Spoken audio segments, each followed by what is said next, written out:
Now, fair Hippolyta, a nuptial hour draws on apace. 4 happy days bring on another moon. But oh, methinks how slow this old moon wanes. She lingers my desires like to a stepdame or a dowager, long withering out a young man's revenue. 4 days will quickly steep themselves in night. 4 nights will quickly dream away the time. And then the moon, like to a silver arrow new bent in heaven, shall behold the night of our solemnities. Go, Philostratus, stir up the Athenian youth Americans. Awake the permeable spirit of mirth. Turn melancholy forth the funeral. The pale companion is not for our home.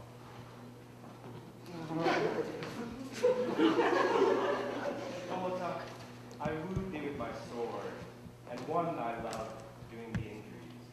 But I will wed thee in another key, with pomp, with triumph, and with revel. Happy Theseus, our renowned Duke. Thanks, good Aegeus. What's the news with thee? Full of vexation come out, complaint against my child, my daughter Hermia. Stand forth, Demetrius. My noble lord, this man hath my right to marry her. Stand forth, Lysander. And my gracious Duke, this man hath bewitched the bosom of my child. Thou, Lysander, thou hast given her rhymes and exchanged love tokens with my child. With cunning hast thou filched my daughter's heart. Turn her obedience which is due to me to stubborn harshness. And my gracious Duke, being so she will not before your grace consent to marry Demetrius, I beg the ancient village of Athens, as she is mine, I may dispose her, which shall be either to this gentleman or to her death, according to her law, immediately provided in that case. What say you, Hermia? Be advised, fair maid, that to you your father must be as a god, one that composed your beauties, yea, and one to whom you are but as a form in wax, by him imprinted and within his power to leave the figure or disfigure it. Demetrius is a worthy gentleman. So is Lysander. In himself he is, but in this kind, wanting your father's voice, the other must be held the worthier. I would my father look, but with my eyes. Rather, your eyes must with his judgment look. I do entreat your grace to pardon me. I know not by what power I may bold, but I beseech your grace that I may know the worst that may befall me in this case, if I refuse to wed Demetrius. Either to die the death, or to abjure forever the society of men. So will I grow, so live, so die, my lord, ere I will my virgin patent up unto his lordship, whose unwished yoke my soul consents not to give sovereignty. Take time to pause, and by the next new moon, the sealing day betwixt my love and me for everlasting bond of fellowship. Upon that day, either prepare to die for disobedience to your father's will, or else to wed Demetrius as he would. Relent, sweet Hermia, and Lysander, yield thy praise and title to my servant.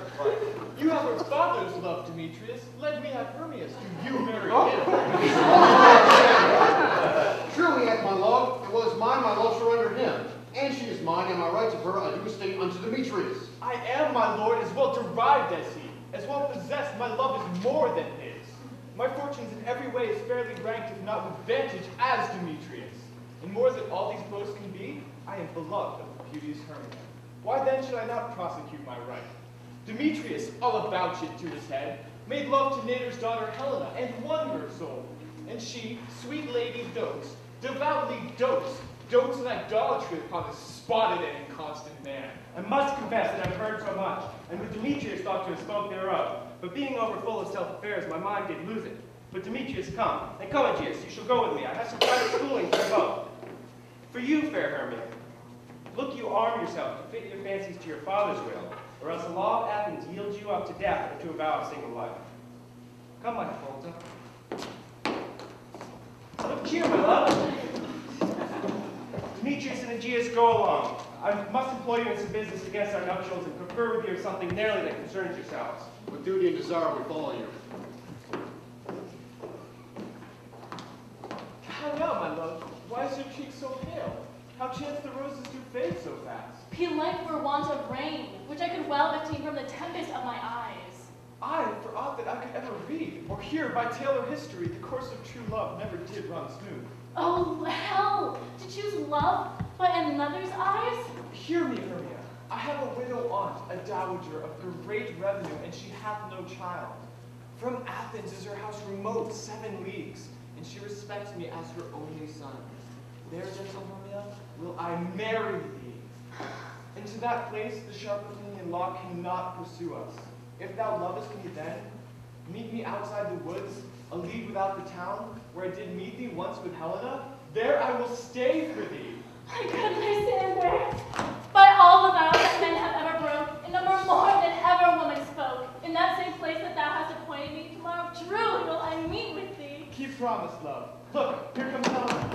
Godspeed, fair Helena. Whither away? Call you me fair, yet fair again unsay. Demetrius loves your fair, oh happy fair. Your eyes are lodestars, and your tongue sweet air, more tunable than lark to shepherd's ear. When wheat is green, when hawthorn buds appear, sickness is catching. Oh, were favor so, yours would I catch fair Hermia ere I go. Oh, teach me how you look, and with what art you sway the motion of Demetrius' heart. I frown upon him, yet he loves me still. Oh, that your frowns would teach my smile such skill. I give him curses, yet he gives me love. Oh, that my prayers could such affection move. The more I hate, the more he follows me. The more I love, the more he hateth me. His folly, Helena, is no fault of mine. None but your beauty, would that fault were mine. Take comfort. He no more will see my face, for Lysander and myself will fly this place. Oh, before the town I did Lysander see, seemed Athens as a paradise to me. Oh, then what graces in my love do dwell, that hath turned a heaven unto a hell. Helena, to your minds we will unfold, tomorrow night when Phoebe doth behold her watery visage in silvery glass, decked with liquid pearl the bladed grass. A time when lovers' flights did still conceal, through Athens' gates we have devised to steal. And in the wood where often you and I, upon great primrose beds were wont to lie, empty in our bosoms of their counsel sweet, there my Lysander and myself will meet, and then from Athens turn away our eyes to seek new friends and stranger companies. Pray, fellow, pray thou for us, and good luck grant me with thy Demetrius. Keep word, Lysander. We must starve our sight from lovers' food till tomorrow deep midnight. I will, my Hermia. Helena? Adieu. How happy some or other son can be. Through Athens I am thought as fair as she. But what of that? Demetrius thinks not so. He will not know what all but he do know. And as he errs, doting on Hermia's eyes, so I, admiring of his qualities, things base and vile, folding no quantity, love can transpose to form and dignity. Love looks not with the eyes, but with the mind. And therefore is winged Cupid painted blind, nor hath love's mind of any judgment taste. Wings and no eyes figure unheedy haste, and therefore is love said to be a child, because in choice he is so oft beguiled. As waggish boys in game themselves forswear, so the boy love is perjured everywhere. For ere Demetrius looked on Hermia's fairy eyne, he hailed down oaths that he was only mine. And when this hail some heat from Hermia fell, so he dissolved and showers of oaths did melt. I will go tell him of fair Hermia's flight. Then to the woods will he tomorrow night pursue her. And for this intelligence, if I have thanks, it is a dear expense. But here it mean I to enrich my pain, and have his sight thither and back again.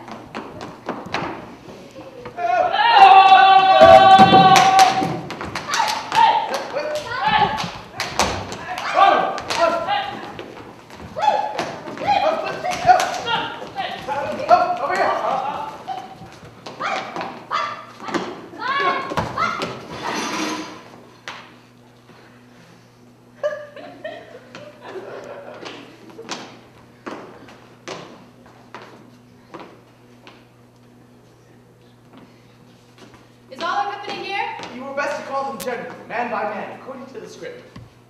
Here is the scroll of every man's name which is thought fit through all Athens to plan our interlude before the Duke and the Duchess on his wedding day at night. First, good Peter Quince, say what the play treats on, and read the names of the actors, and so grow to a point. Our play is the most lamentable comedy and most cruel death of Pyramus and Thisbe. A very good piece of work, I assure you, and to marry. Now call forth your actors by the scroll. Masters, spread yourselves. Answer as I call you. Nick Bottom the Weaver. Reggie, name what part I implore and proceed. You, Nick Bottom, are set down for Pyramus. What is Pyramus? A lover or a tyrant? A lover that kills himself, most gallant for love. This will add some tears in the true performing of it. If I do it, let the audience look to their eyes. I will move storms, and I will condole in some measure. Yet for the rest of my chief humors for a tyrant, I can play Heracles early, or work stair captain to make all split. Raging rocks and shivering shocks shall break the locks of prison gates, and vivid stars shall shine from far, and to make and to mar the foolish fates. This was lofty. Now name the rest of the actors. This is Heracles' vein, a tyrant's vein. Our lovers is more condoled. Francis Flute, the bellows mender. Here, Peter Quince. Flute, you must take Thisbe on you. What is Thisbe? The wandering knight. It is the lady that Pyramus must love. Hey, let me not play a woman. I have a beard coming. That's all one. You may play it in a mask, and you may speak as small as you will. And I may hide my face, let me play Thisbe too. I'll speak in a monstrous little voice. There's me. Oh, Pyramus, dear, my love, dear lady, dear. No, you must play Pyramus, and Flute, you Thisbe. Oh, proceed. Robin Starveling, the tailor. Here, Peter Quince. Robin Starveling, you must play Thisbe's mother. Tom Snout, the tinker. Here, Peter Quince. You, Pyramus' father. Myself, Thisbe's father. Snow the joiner, you the lion's part. And I hope here is a play fitted. Have you the lion's part written? If it be, give it me, for I am slow of study. You may do it extempore, for it is nothing but roaring. Let me play the lion too. I will roar that I will do any man's heart good to hear me. I will roar that I will make the Duke say, let him roar again. Let him roar again. You would do it too terribly. You would fright the Duchess and the ladies that they would shriek, and that were enough to hang us all. That would hang us every mother's son. I grant you, friends, that if we should frighten ladies out of the wits, they would have no discretion but to hang us. But I will aggravate my voices, and I will roar you as gently as any sucking dove. I will roar you toward any nightingale.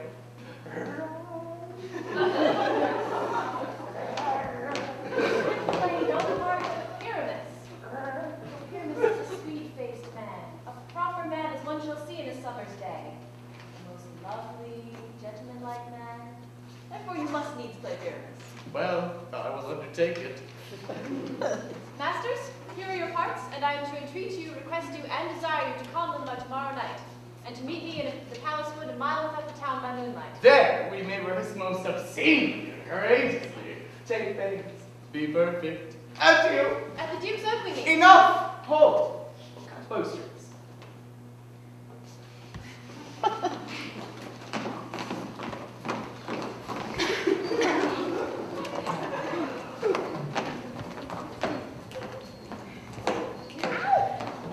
How now, withered spirit, whither wander you? Over hill, over dale, over brush, over briar, over park, over pale, over flood, over fire, I do wander everywhere, swift in the moon's sphere, and I serve the fair queen to do her orbs upon the green. The king and doth keep his revels here tonight.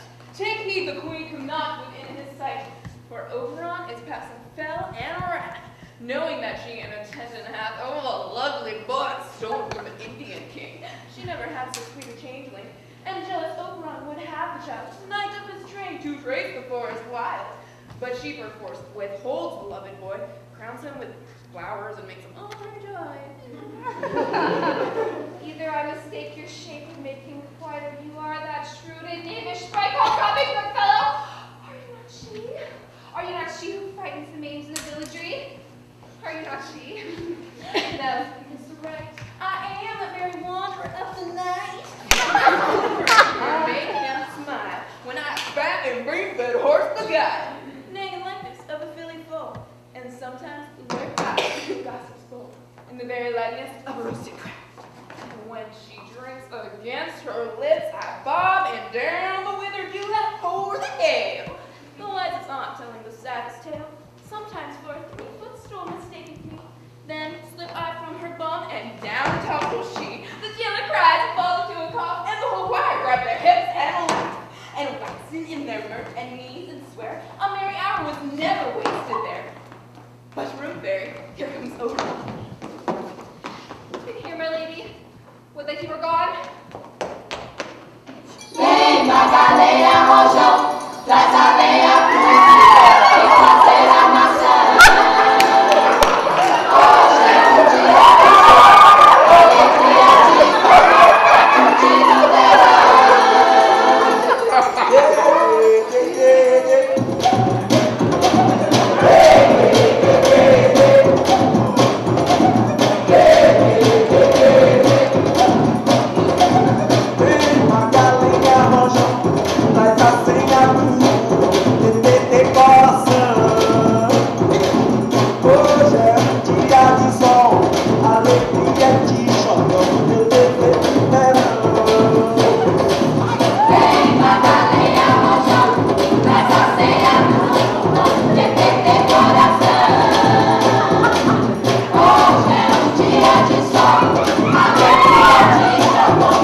about, Titania? What? Jealous Oberon? Fairy skip hence, I have forsworn his bed and company. Tarry, rash wanton, am not I thy lord? Oh, then I must be thy lady. Why art thou here, come from the farthest step of India?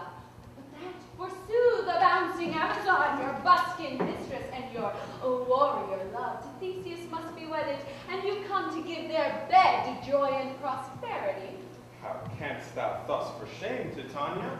Glance in my credit with Hippolyta, knowing I know thy love to Theseus. These are the forgeries of jealousy. And never since the middle summer spring met we on hill, in dale, forest, or mead, by paved fountain, or by rushing brook, or in the beach at margins of the sea, to dance our ringlets to the whistling wind. But with thy brawls thou hast disturbed our sport. You heard it, then. Eyes in you, why should Titania cross her over? And I do but beg a little changeling boy to be my henchman. Set your heart at rest. Fairyland buys not the child of me. His mother was a votress of my order, and in the spiced Indian air by night full often hath she gossiped by my side, and sat with me on Neptune's yellow sands, marking the embarked traders on the flood, which she, with pretty and with swimming gait following, her womb then rich with my young squire, would imitate and sail upon the land to fetch me trifles and then return again as if from a voyage rich with merchandise. But she, being mortal of that boy, did die, and for her sake do I rear up her boy, and for her sake will I not part with him. How long intend you stay within this wood? Perchance till after Theseus' wedding day. If you will patiently dance in our round and see our moonlight revels, go with us. If not, shun me, and I will spare your arms. Give me that boy, and I will go with thee. Not for thy fairy kingdom! Fairies away! He shall chide down right if I longer still. Vem, bacaleia, rojão, traz a lenha pro fogão, vem fazer a maçã. Hoje é dia de sol. Go thy way. I'll shut not from this grove till I torment thee for this injury. My gentle pup, come hither. I'll remember it since once I sat upon a promontory and heard a mermaid on a dolphin's back uttering such dulcet, harmonious breath that the rude sea grew civil at her song, and certain stars shot madly from their spheres to hear the sea maid's music. I remember. That very time I saw, but thou couldst not, flying between the cold moon and the earth, Cupid all armed. A certain aim he took at a fair vestal throned by the west, and loosed his love shaft smartly from his bow as it should pierce 100,000 hearts. Yet Mark died where the bolt of Cupid fell upon a little western flower, before milk white, now purple with love's wound. Fetch me this flower, the herb I showed thee once.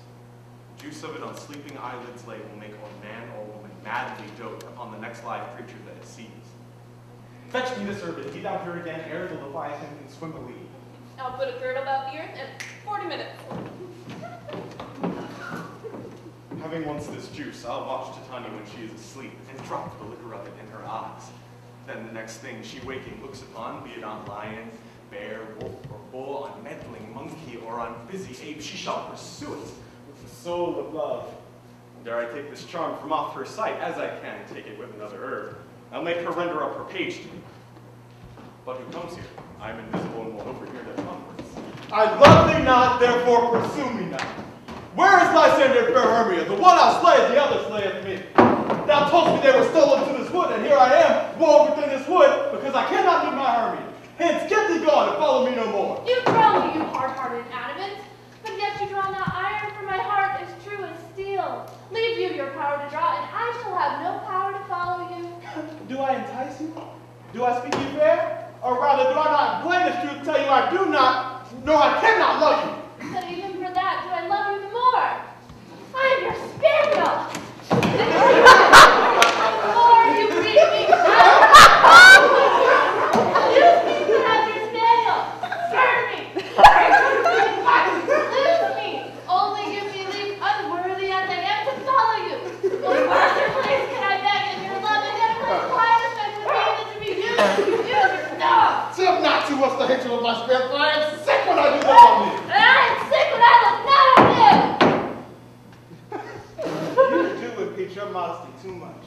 To leave the city and commit yourself into the hands of one that loves you not.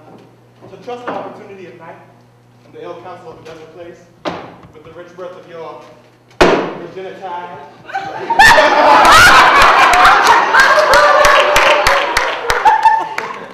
virtue is my privilege.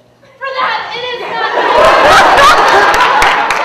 Departing, I am not in the Your nose will lack worlds from company, for you and I discover all the world. Then how can it be that I am alone when all the world is here to look on me? I'll not say my question. Let me go! Or if thou follow me, do not believe that I shall do thee mischief in the wood. I, in the temple, in the town, the field, you do me mischief. Fie, Demetrius, your wrongs you set a scandal on my sex. We cannot fight for love the way men may do. We should be wooed and were not made to woo. Ugh. I will follow thee and make a heaven of a hell to die upon the hand I love so well.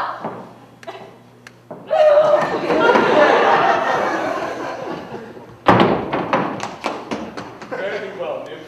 Ere he do leave this grove, thou shalt fly him, and he shall seek thy love. Hast thou the flower there? Welcome, wanderer. Aye, there it is. I pray thee give it me.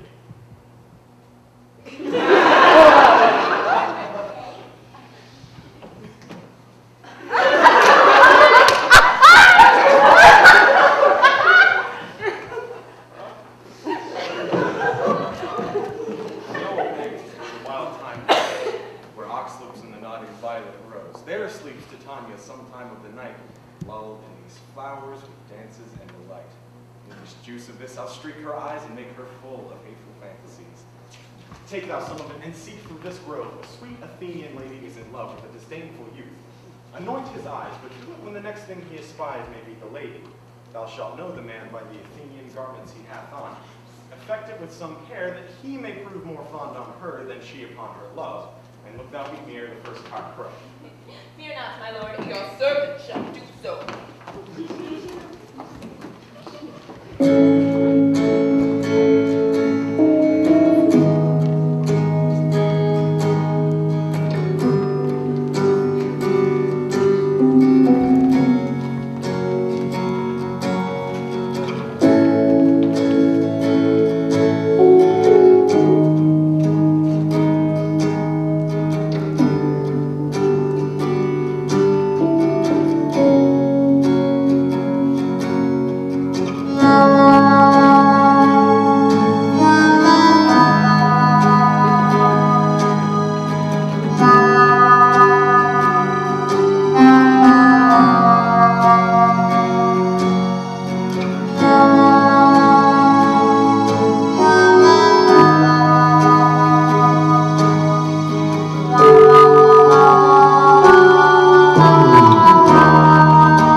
What thou seest when thou dost wait, do it for thy true love take.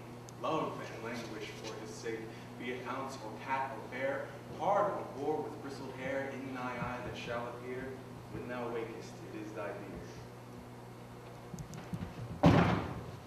Wake when some vile thing is near.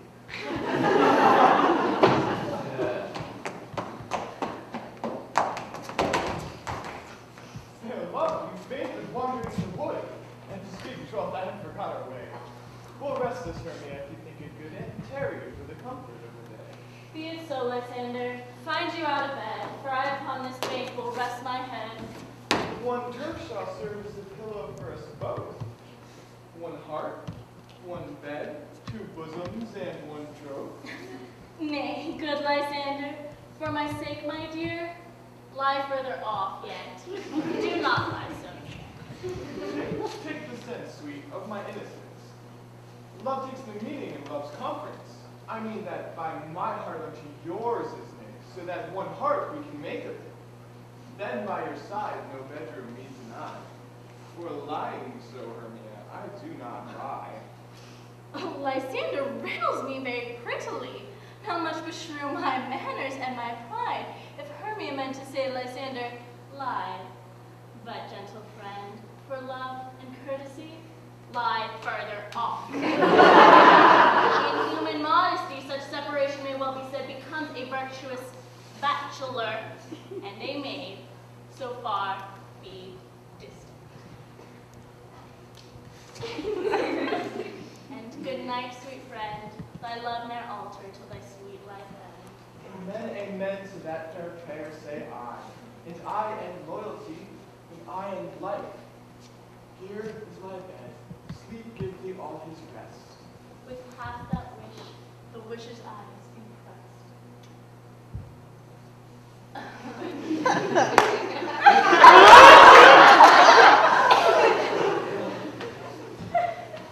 Through the forest I am gone, but Athenian found I none, on whose eyes I might prove this flower's force of stirring love.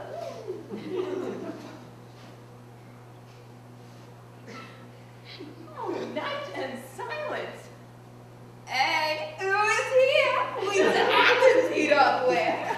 Oh, and hear the maiden sleeping sound on this dank and dirty ground. Oh, pretty soul, she dares not lie near this. Lack love, this kill courtesy. Churl upon thine eyes I throw, all the power this charm doth owe. When thou waitest, let love forbid, sleep is seat upon thy eyelid, so awake when I am gone, for I must not overwrong. Stay! Oh, don't kill me! Sweet Demetrius! I charge thee hence and do not halt me thus! No! Will not darkly leave me, do not suck! Stay, I'll not bear, I alone will go! Oh, I am out of breath in this fond chase. The more my prayer, the lesser is my grace. Happy is Hermia, wheresoe'er she lies, for she hath blessed and attractive eyes. How came her eyes so bright? Not with salt tears. If so, my eyes are oftener washed than hers. No, no, I am as ugly as a bear. For beasts that meet me run away for fear. Therefore no marvel though Demetrius do as a monster fly my presence thus. What wicked and dissembling glass of mine made me compare with Hermia's fairy eyne? But who is here? Lysander, on the ground. Dead or asleep? I see no blood, no wound. Lysander, if you live, good sir, awake. And run through fire for thy sweet sake. Transparent Helen of nature shows art, and through thy bosom I see thy heart. Where is Demetrius, so outbid a word that violating to perish on my sword? Do not say so, Lysander, say not so. What, though he love your Hermia? Lord, what though? Yet Hermia still loves you, then be content. Content with Hermia? No, I do repent the tedious minutes I with her have spent. Not Hermia, but Helen I love, who would not exchange a raven for a dove. Wherefore was I in this king mockery born? When at your hands did I deserve this scorn? It's not enough, young man, that I did never know, nor never can, deserve a sweet look from Demetrius' eye, but that you must flout my insufficiency. But fare you well. Perforce, I must confess, I thought you lord of more true gentleness.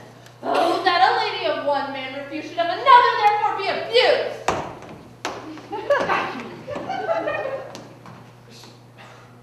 She sees not Hermia.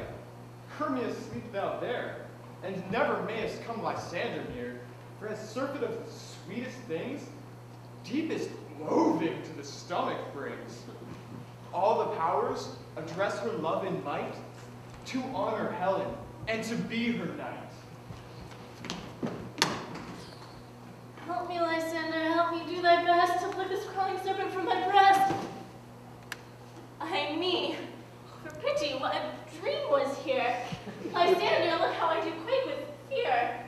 Methought a serpent eat my heart away, and you sat smiling at his cruel prey. Lysander, what removed?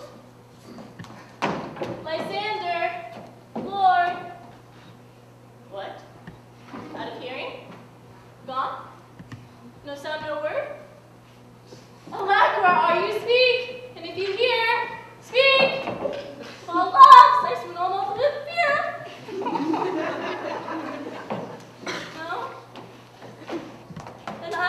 perceive you all not nigh.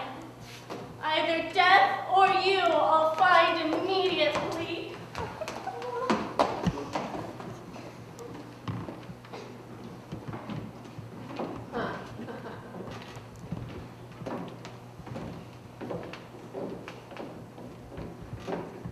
Are we all met? Pat, Pat, and here's a marvelous community for our rehearsal.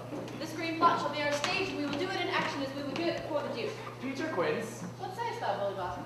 there are things in this comedy of Pyramus and Thisbe that will never please. First, Pyramus must draw a sword and kill himself, which the ladies cannot abide. I'll answer you that. Violating a promise here. I believe you must leave the killing out when all's done. Not a whit. I have made a device to make all well. Write me a prologue, and let the prologue seem to say that we will do no harm with our swords. And, for the more better assurance, tell them that I, Pyramus, am not Pyramus indeed, but Bottom the Weaver. This will put them out of fear. Well, we will have such a prologue. And it will be written in 1806. Make it 2 more. Let it be written in age and age. Will not the ladies be feared of the lion? I fear it, I promise you. Master, what you consider with yourselves to bring in broad shields alive upon ladies is the most dreadful thing, but there is no more fearful, wily, foul than your lying living, and we ought to look to it. Therefore, another prologue must tell she's not alive. Well, it shall be so, but there is 2 hard things. That is to bring the moonlight into the chamber, for you know Pyramus and Thisbe can meet by moonlight. Doth the moon shine at night when player play? A calendar, look in the almanac, find out moonshine, find out moonshine. Then we may leave a casement in the great chamber window where we play open, and the moon may shine in at the casement. Aye. Or else one must come in with a bush of thorns and a lanthorn and say he comes to disfigure or to present the person of moonshine. Oh. Then there's another matter. We must have a wall in the great chamber, for Pyramus and Thisbe says the story did talk through the chink of the wall. You can never bring in a wall. What say you, Bottom? Someone, or other, must present wall. I let them have some plaster, or some lime, or some rough cast about them to signify wall. I let them hold their fingers thus. And through that, Granny, shall Pyramus and Thisbe whisper. That's it, and all is well. Come, sit down, every mother's son, and rehearse your parts. Pyramus, you begin. When you have spoken your speech, enter into that grave, and so every man according to his speech. What happened at home stuff have we swaggering here so near the cradle of the fairy queen?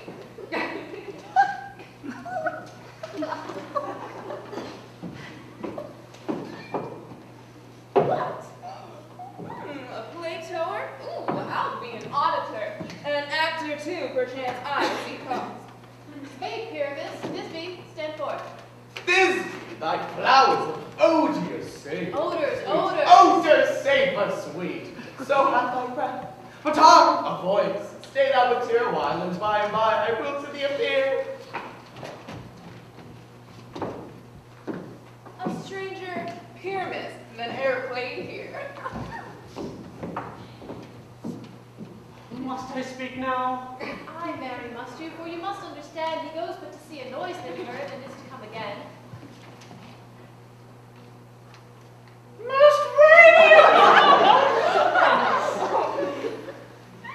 Most lily white of you. Like the red rose, I'll triumph and cry.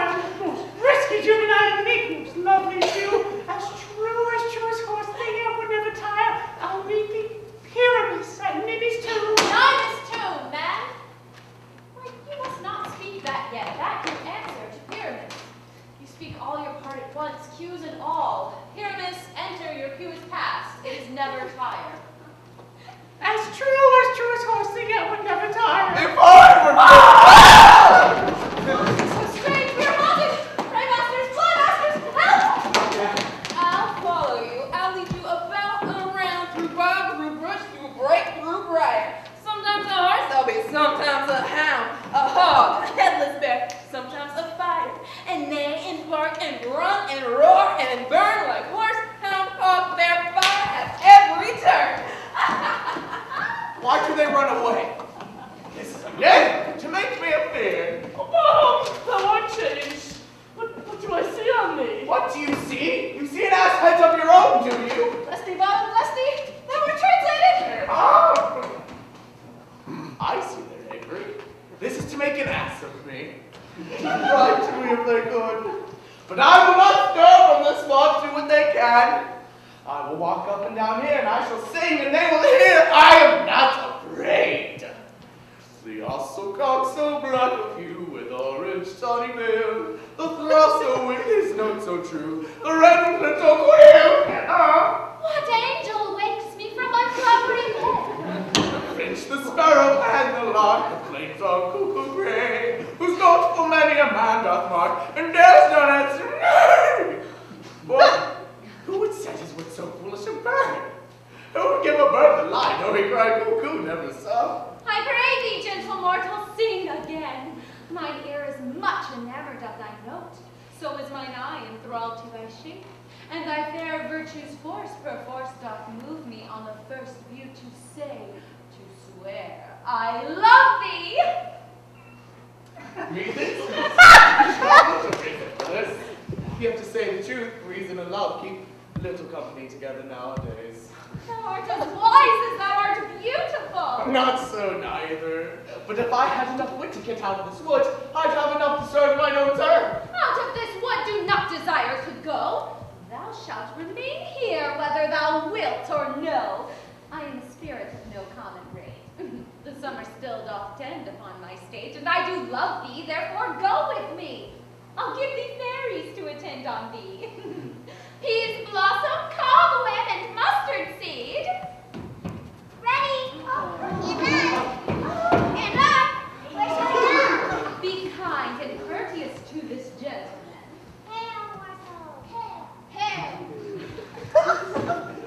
I cry your worship's mercy, heart. I beseech your worship's name. I shall desire you of more acquaintance. If my dew blood cut my finger, I shall make bold with you.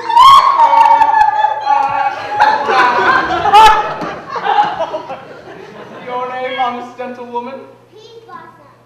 Commend me to Mistress Squash, your mother, and Master Peascod, your father.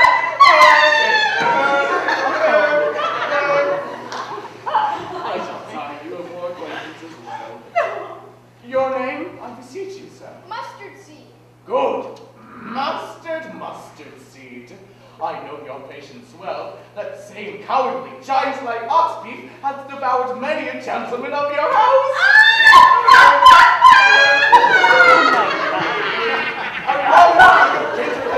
Eyes water, and now.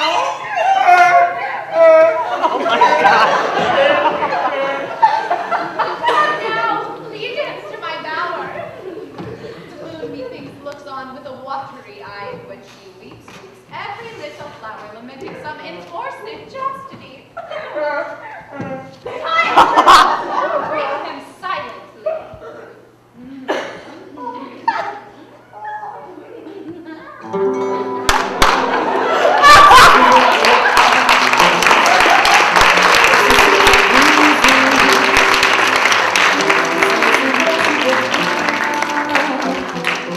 Os seus absurdos, você vai embora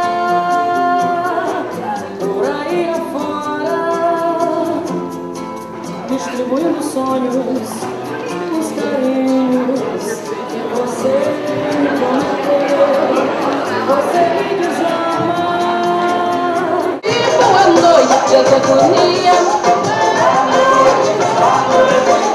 Boa noite, a bateria.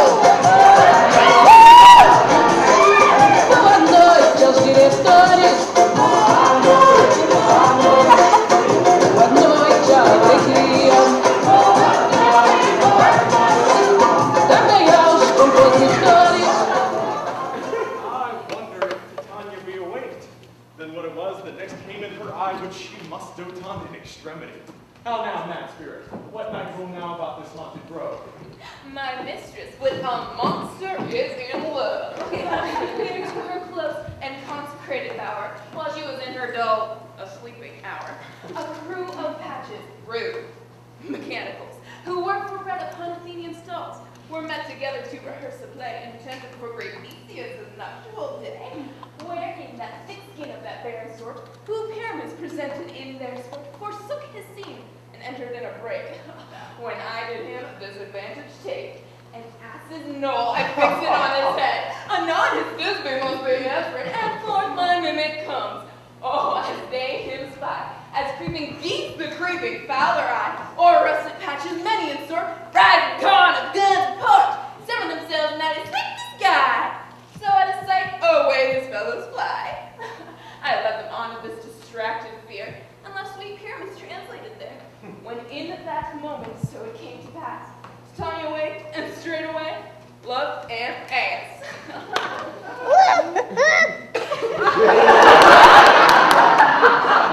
This falls out better than I could devise, but hast thou yet latched the Athenian's eyes with the love juice as I did bid thee do? I took him sleeping, that is finished too, and the Athenian woman by his side, that when he waked, of course she must be I. Stand close. This is the same Athenian. Ah, this is the woman, but not just the man. Oh, why rebuke you him that love you so? Let breath so bitter on your bitter foe. Now I would chide that I should use thee worse, for thou, I fear, hast given me cause to curse. If thou hast slain Lysander in his sleep, be your shoes in blood, plunge in the deep and kill me too. Writers may pass the bounds of maiden patience. Hast thou slain him then? Oh, henceforth, never be numbered among men. And hast thou killed him sleeping? Oh, brave touch, could not a word an adder do so much? An adder did it, with doubler tongue than thou serpent! Never adder, stop! You spend your passion on a misprized woman. I am not guilty of Lysander's blood, nor is he dead for all I can tell. I pray thee then, tell me he is well. And if I could, what should I get there for? Never see me more. And from thy hated presence part I so. See me no more, whether he be dead or no! There is no following her in this fierce vein. Here therefore a while I will remain. For sorrow's heaviness doth heavier grow, for death that bankrupt sleep doth sorrow owe, which for now in some slight measure it will pay. For as tender, here I make some stay. What hast thou done? Thou hast mistaken quite and laid the love juice on some true love site. Of thy misprison must perforce ensue some true love turned, and not a false turn true. Then fate o'errules. One man holding troth, a million failed, confounding those one oath. About her wood go swifter than the wind, and Helena of Athens look thou fine. I'll fancy sick she is, and pale of cheer, with bright sighs of love that cost the fresh blood dear. By some illusion see thou bring her here, and I'll charge his eyes against she do appear. I go, look how I go, swifter than an arrow from tower to tower.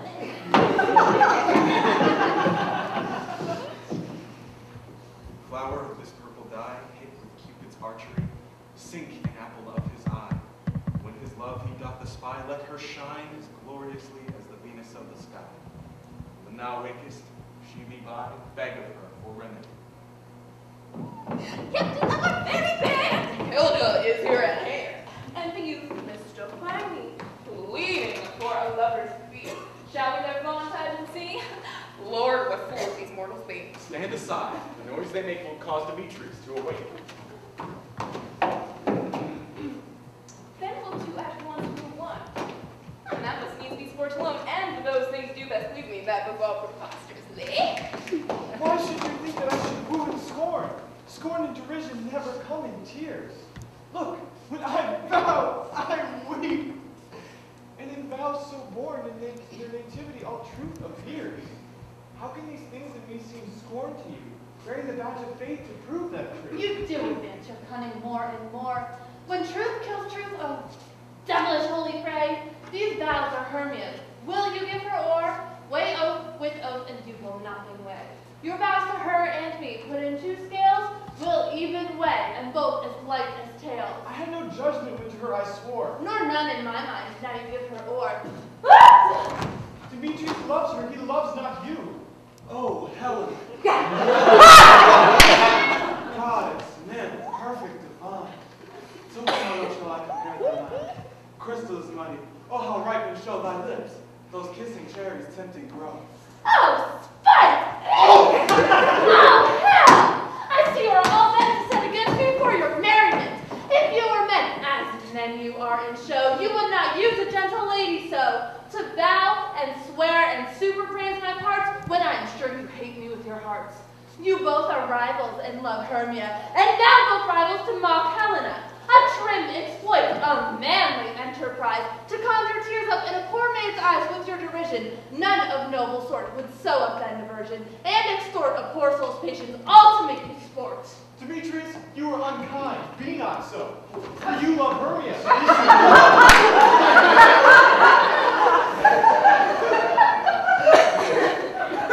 With all goodwill, with all my heart, of my love of Hermia, I give you up my heart.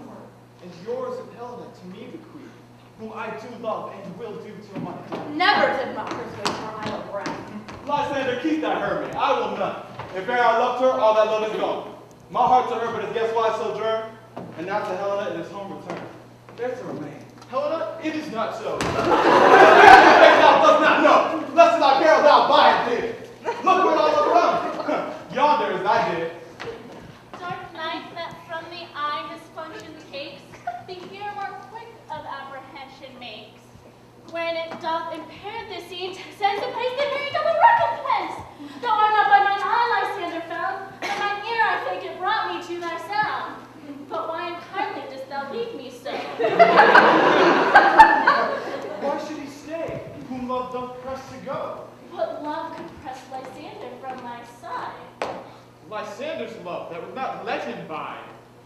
Fair Helena, who more than he gilds the night, that all the fiery O's and Ides of light, why seekest thou me?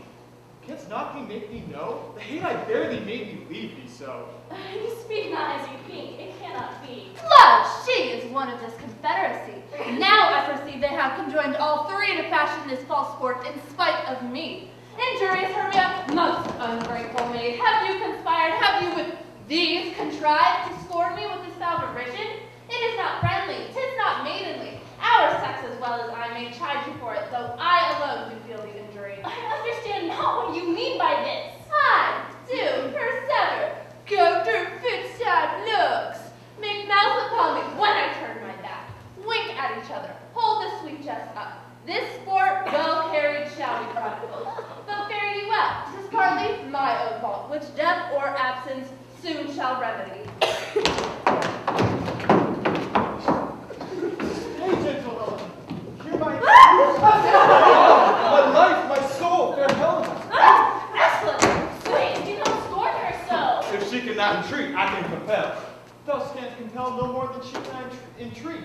Thy threats have no more strength than her weak prayers. Helena, by my life, I love thee. That which I will lose for thee to prove him false that says I love thee not. I say I love thee more than he can do. If thou say so, withdraw.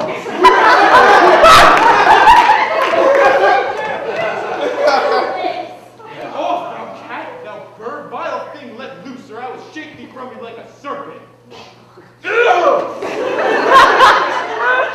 Yes, suit, and so do you. Demetrius, I will keep my word with thee. I would I had your bond, but I perceive a weak bond holds. I'll not trust your word. What? Should I harm her? Strike her? Kill her dead? Although I hate her, I'll not harm her. What?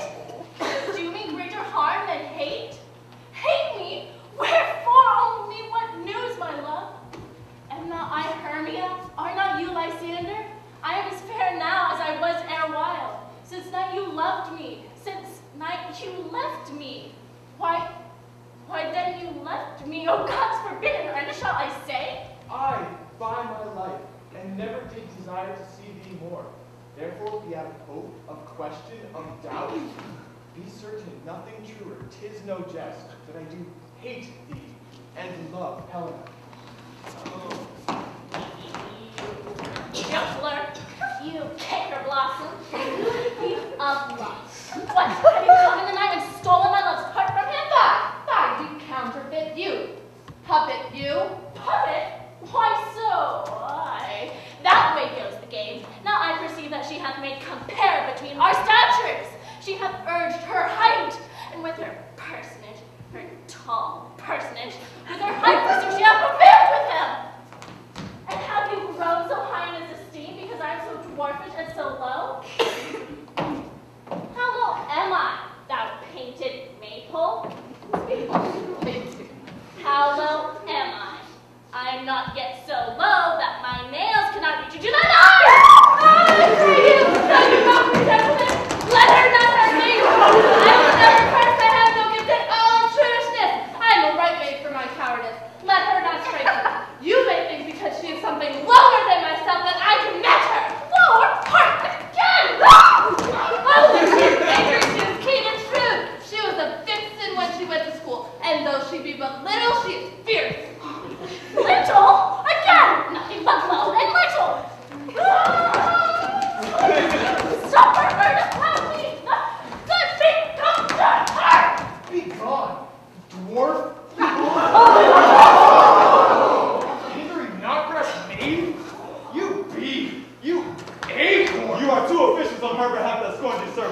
Let her alone. Speak not of Helen. Take not her part. For if thou dost intend ever so little show of love to her, thou shalt buy it. But she holds me not. Therefore, follow, if thou darest, to try whose right, of thine or mine, is most in Helen. Follow, nay, I'll go with thee. Seek bodge out.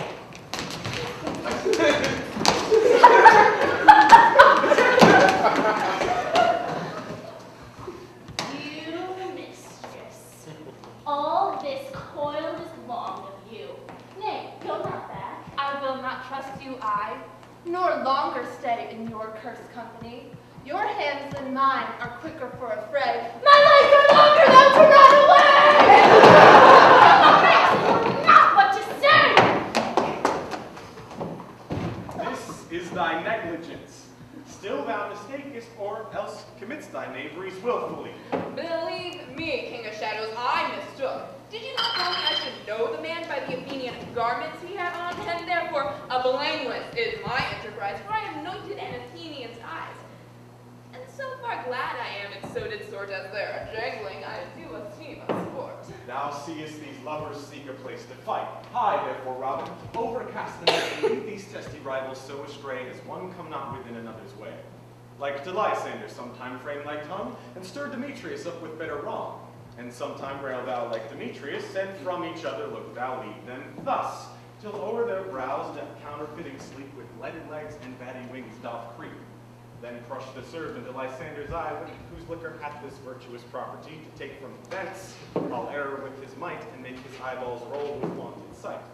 When they next wake, all this derision shall seem a dream and fruitless vision.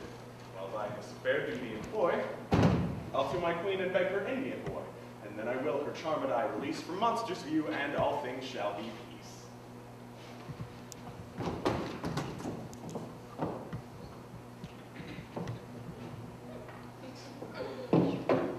Up and down, I will lead them up and down. I am fierce in field and town. Goblin, I'll lead them up and down. Traz a lenha pro fogão, vem fazer a maçã. Here comes one. Where art thou, Demetrius? Speak not now! Here, villain, drawn and ready. Where art thou? I will be with thee straight! Follow me then to plainer ground. Hoje é dia de sol, alegria de coro, é curtido Where art thou, thou runaway, thou coward? Art thou fled? Speak! Where dost thou hide thy head? Thou coward, art thou bragging to the stars, telling the bushes that thou lookest for wars? Yea, art thou there? And good here.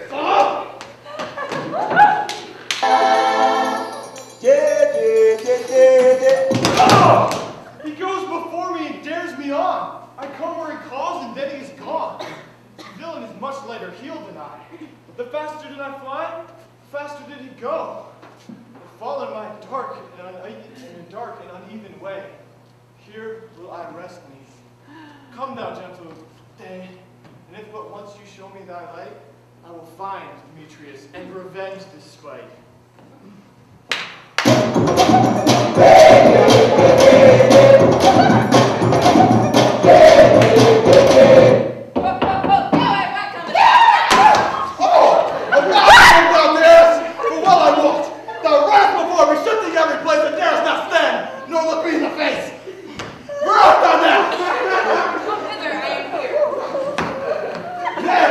Then thou mockest me.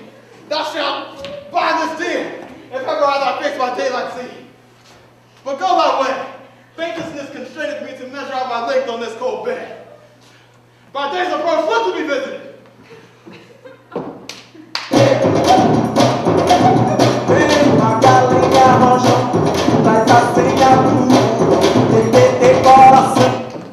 Oh, weary night.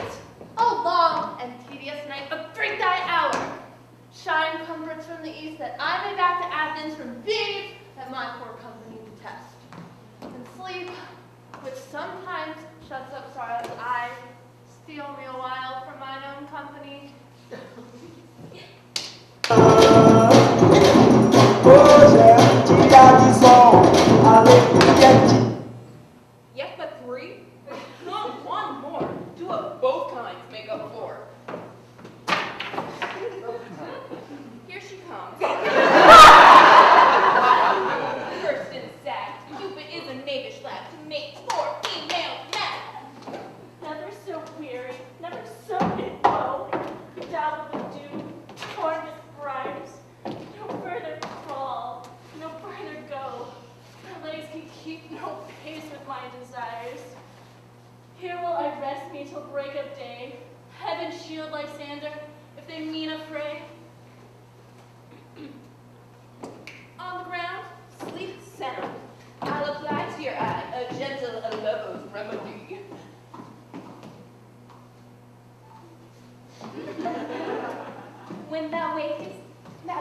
in true delight of the sight of that former lady's eye.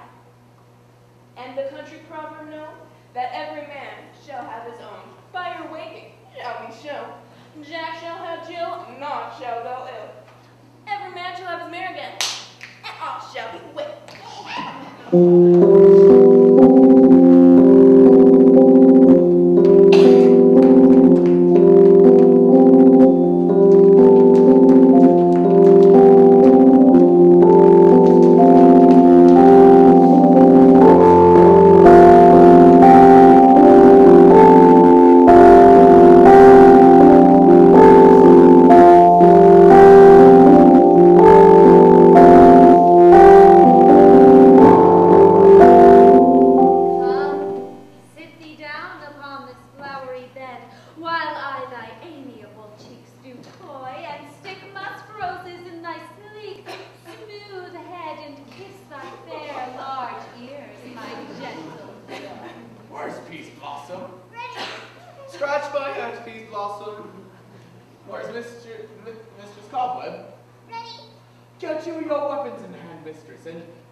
I must to the barber's, monsieur, for methinks I am marvelous hairy about the face, and I am such a tender ass. If my hair do but tickle me but a little, I must scratch. What, wilt thou hear some music, my sweet love? Methinks I have a reasonable good ear in music. Let's have the tongues and the bows. Or say, sweet love, what thou desirest to eat. Truly, a peck of provender. I could munch your good dry oats. Methinks I have a great desire to a bottle of ale.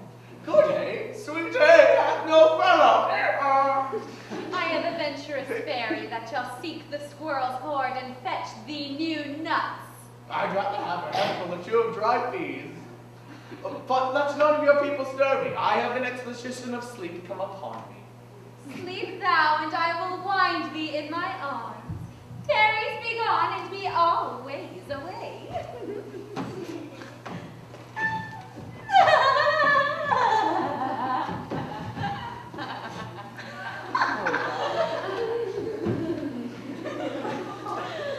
So doth the woodbine the sweet honeysuckle gently entwist, the female ivy so enrings the barky fingers of the elm. Oh, how I love thee! Oh, how I dote on thee!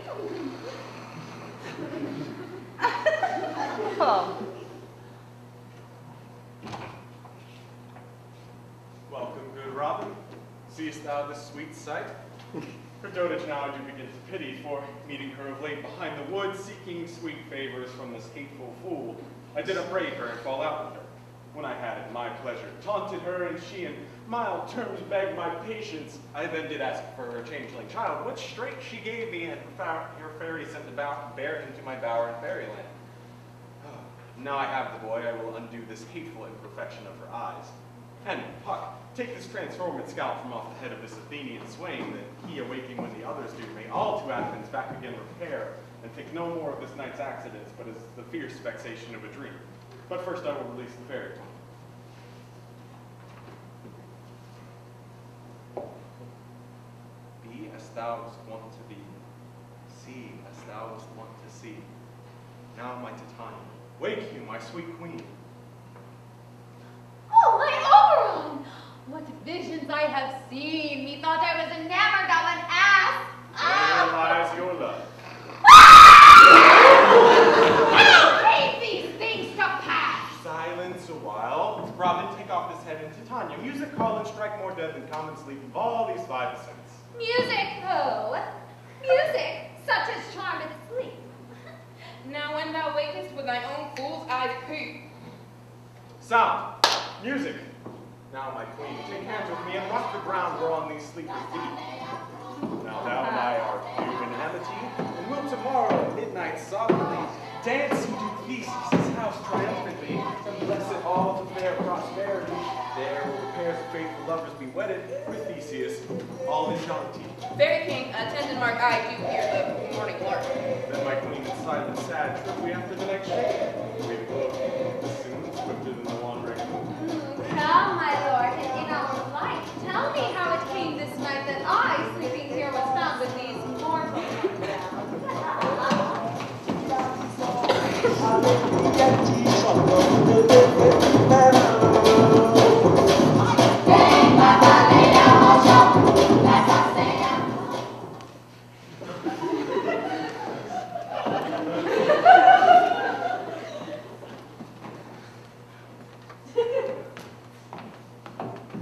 Go, find out the forester, for now our observation is performed, and since we have the favorite of the day, my love shall hear the music of my hounds.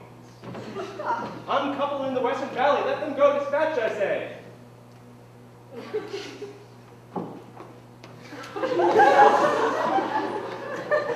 But soft, what nymphs are these? And Lord, this my daughter here asleep. And this Lysander. This Demetrius is. This Helena. Old nurse Helena. I wonder at their being here together. No doubt they rose up early to observe the rite of May. Hearing our intent came here and grace our solemnity. But speak, Aegeus, is not this the day that Hermes should give answer for choice? It is, my lord. Good morrow, friends! St. Valentine is past. Begin these wood birds but to couple now? Pardon, my lord. I pray you all stand up.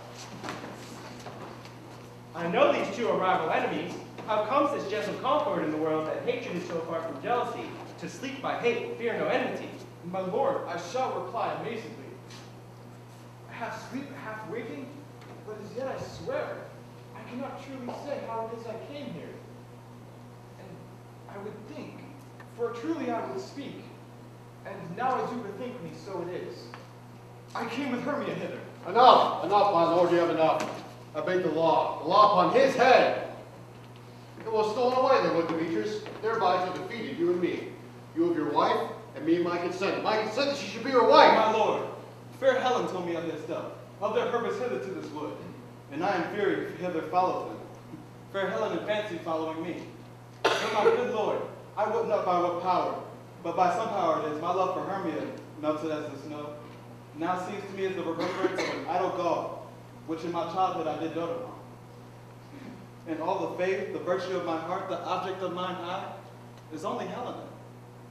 To her, my lord, was I betrothed ere I saw Hermia. But like in sickness, I did loathe this food.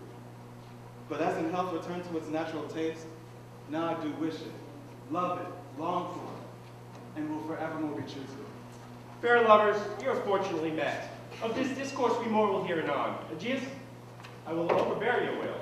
For in the temple by and by with us, these couples shall eternally be knit. We'll hold a feast in great solemnity. Come, Hippolyta.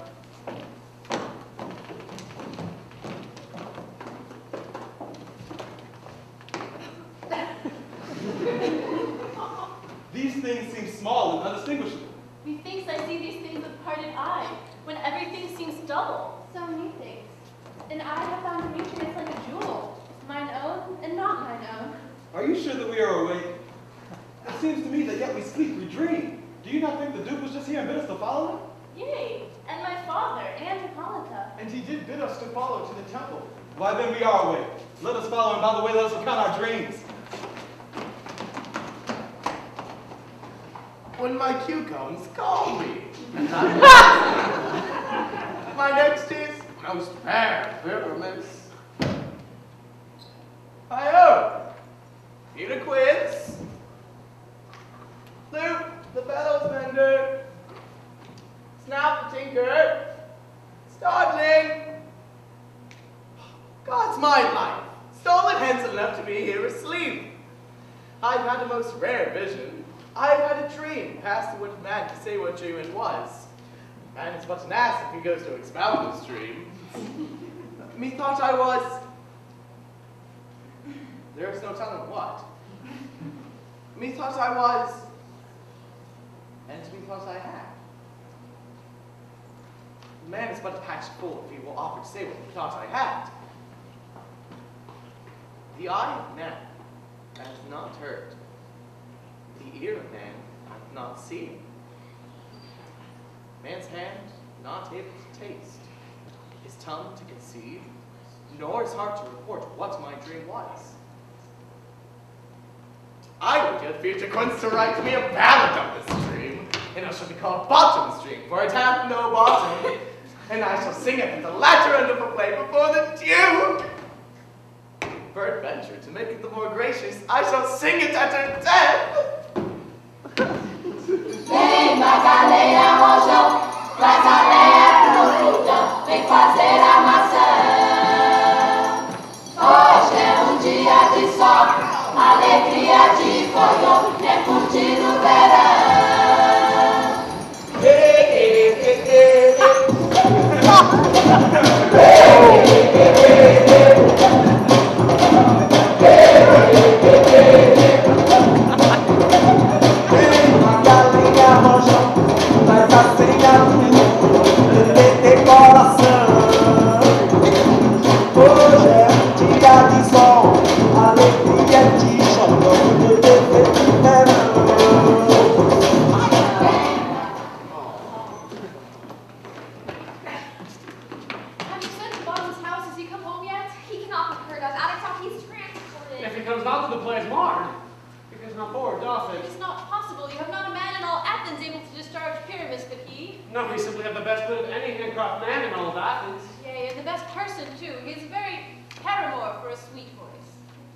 You must say paragon. Now, paramour is God, plus that's a thing of nonsense.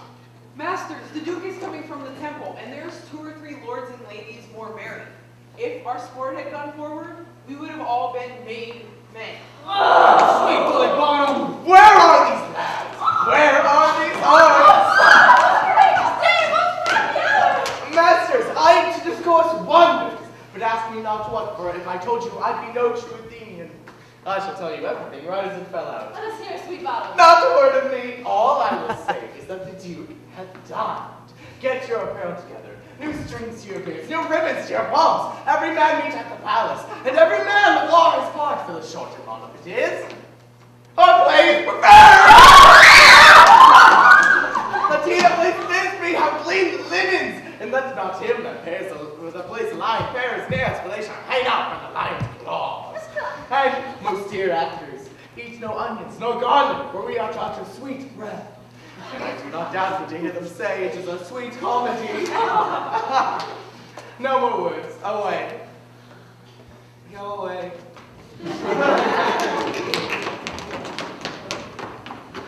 Tis strange, my pieces, that these lovers speak of. More strange than true, I never may believe these antique fables of those fairy toys. Lovers and madmen have such seething brains, such shaping fantasies that apprehend more than cool reason ever comprehends.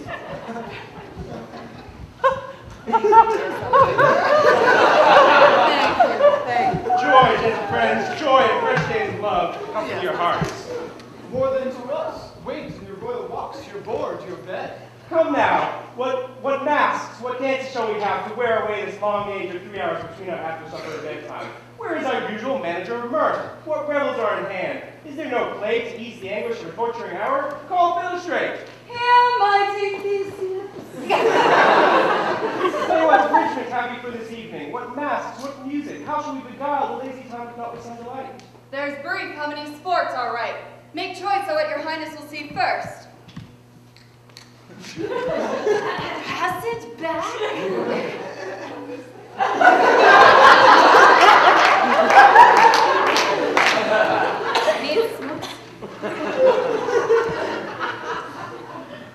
The battle with the centaurs is to be sung by an Athenian eunuch to the harp. No, none of that. The rides of the tipsy bacchanals tearing the Thracian singer in their rage. That is an old device. A tedious brief scene of young Pyramus and his love Thisbe. Very tragical mirth. Very tragical, tedious and brief. That is hot ice and wondrous strange snow. How should we find the concord of this discord?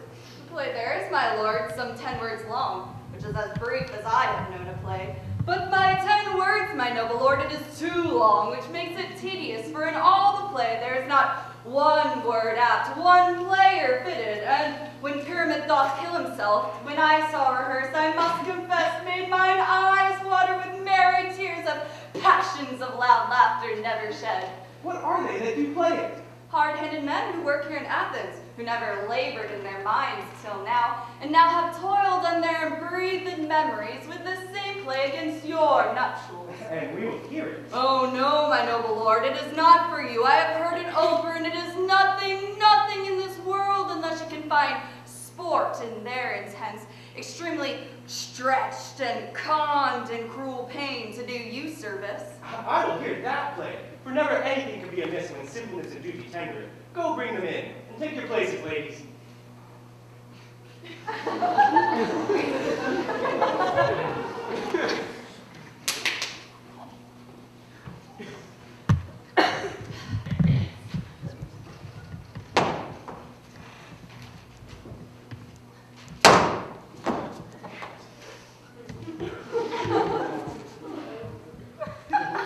Your mighty Theseus, the prologue is a juice.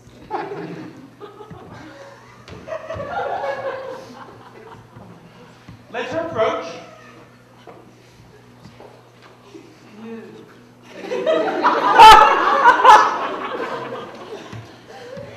If we offend, it is with our goodwill. That you should think we come not to offend, but with goodwill.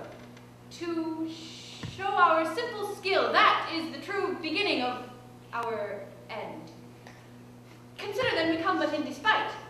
We do not come as minding to contest you, our true intent is. All for your delight we are not here. That you should here repent you, the actors are at hand, and by their show you shall know all that you are like to know. Indeed, she had played upon her prologue like a child on a recorder, a sound, but not in government. Her speech was like a tangled chain, nothing impaired but all disordered. Who is next? Gentles, perchance you wonder at this show, but wonder on till truth make all things plain. This man is Pyramus. Wow. You would know. This beauteous lady. Thisbe is certain. This one with lime and rough cast. Don't present wall. That vile wall which did these lovers sunder. And through walls chink. Poor souls, they are content to whisper, at the which let no man wonder. This one with lanthorn dog and bush of thorn. For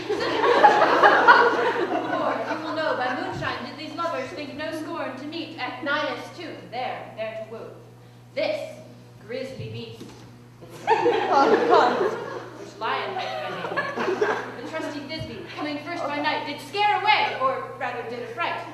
And as she fled, her mantle she did fall, which lion vile with bloody mouth did stain. Anon comes Pyramus, sweet youth and tall, and finds his trusty Thisbe's mantle slain, whereat, with bloody, blameful blade, he bravely broached his boiling, bloody breast. And Thisbe, tarrying in Mulberry's shade, his dagger drew and died.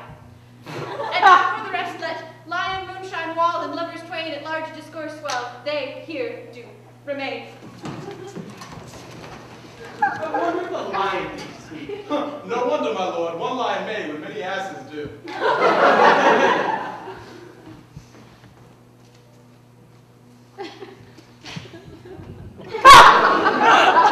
In this interlude it doth befall that I once now present a wall. And such a wall as I would have you think had in it a credit hole or chink, through which the lovers Pyramus and Thisbe did often whisper very secretly. This loam, this rough cast, this stone doth show that I am that same wall. The truth is so, and this the credit is, right and sinister, through which the fearful lovers are to whisper. Would you desire lime and hair to speak better? It is the wittiest partition I ever heard discourse, my lord. Pyramus draws near the wall. Silence. Oh, grim-looked night. Oh, night with you, so black. Oh, night whichever art when day is not. Oh, night, alack, alack, alack. I feel my Thisbe's promises forgot. And now, oh, wall, oh, sweet, Oh, lovely wall, that stands between her father's ground and mine. And thou, O wall, oh sweet and lovely wall, show me thy cheek to blink through with mine eye. Thanks, courteous wall. Jove shield thee well for this. But what see I? No envy do I see. O wicked wall, through whom I see no bliss, curse me thy stones for deceiving me thus. The wall, methinks, being sensible, should curse again. No, in truth, sir, she should not. Deceiving me is this.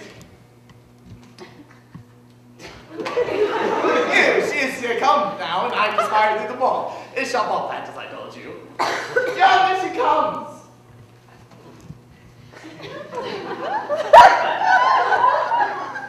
Oh, wall, full often hast thou heard my moans for parting my fair Pyramus and me. My cherry lips have often kissed thy stone. Thy stone, lime and hair knit up in thee. I see a voice, and now will I to the chink, and I can hear my Thisbe's face. My love thou art, my love I think. Oh, kiss me through the whole of this vile wall.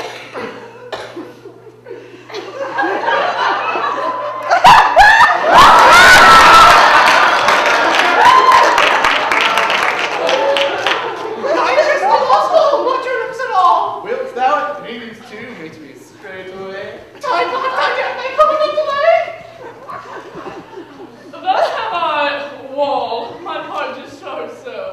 Had being done, thus wall, away doth go! Now is the hero town between the two neighbors. No remedy, my lord, when walls are so willful to hear without warning. This is the silliest stuff that ever I heard. The best in this kind of shadows, and the worst of no worse of imagination amend them.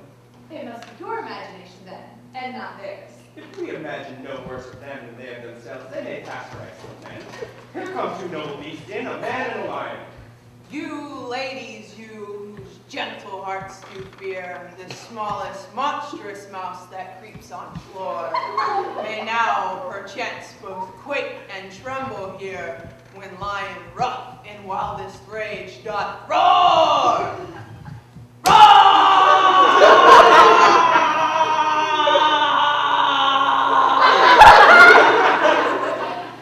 Then know that I, when snug the joiner, am a lion fell, nor else no lion's dam, for if I should as lion come and strike into this place, 'twere pity on my life.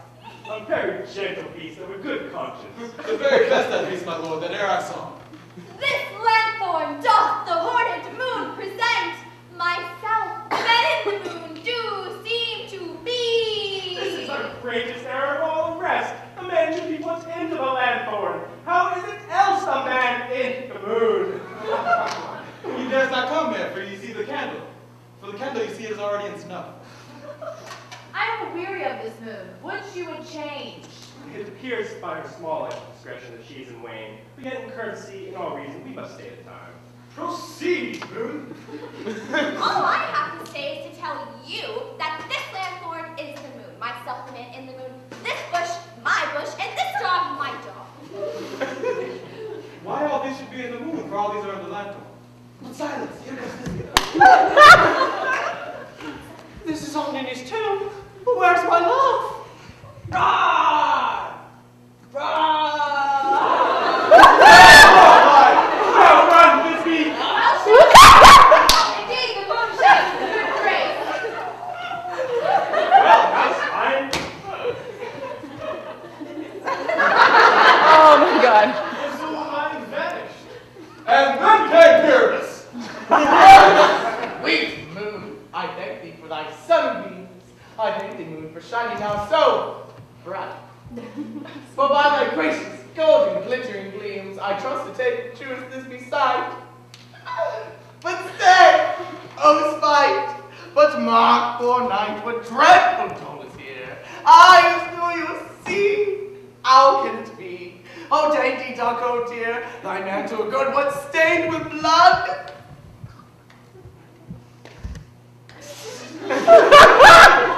Approach ye fairy spell, come baits, come, thread and thrum, quail, crush, conclude, and quail. Oh! This passion, evidently, dear friend, we're going here to make a man look sad. For sure my heart could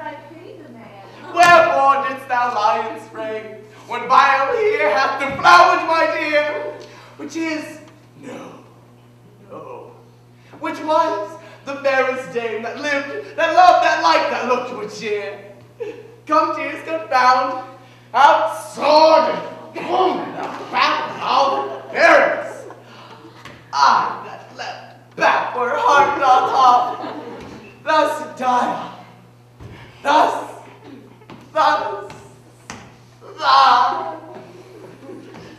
Now I'm dead, now I'm fled, my soul is in the sky.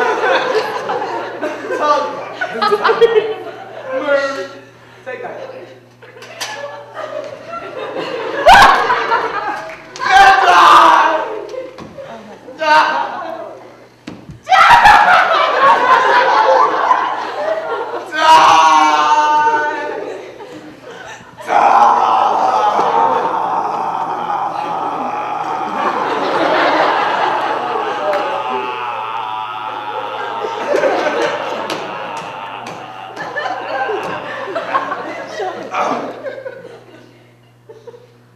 No God, but nice for him, for he is but one. That is for him, man, for he is dead. He is nothing. With the help of a surgeon, he might yet recover and prove an ass. Moonshine is gone before this becomes backwards by her lover. She'll find him by starlight. There she comes, and her passion ends the way. Methinks she should not use a long one for such a pyramid. I hope she will be brief. Asleep, my love? What? Dead, my dove? Arise, Princess, arise!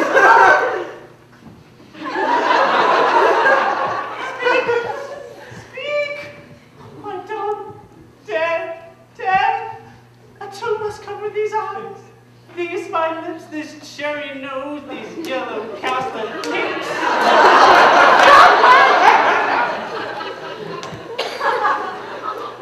All gone. All gone! Lovers make bones. His eyes were as green as leeks.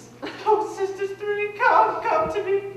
With hands as pale as milk, lay them in gore, set you ashore with shears as thread of silk.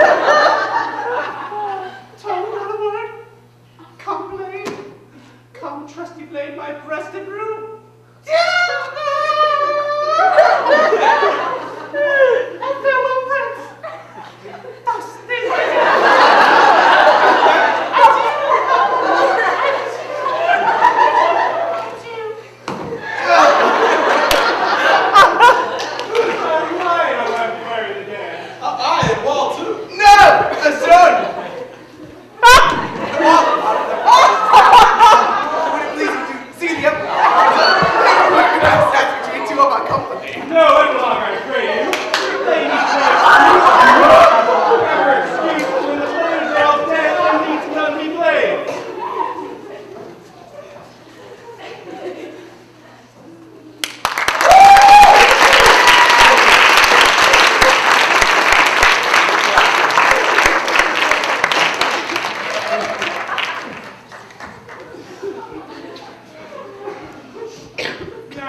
midnight hath told 12. Lovers to bed, 'tis nearly fairy time. I fear we shall outsleep this coming morn, as much as this night we have overwatched. This palpable gross play hath well beguiled the heavy gate of night. Sweet friends to bed, a fortnight hold we the solemnity with nightly revels and new jollity.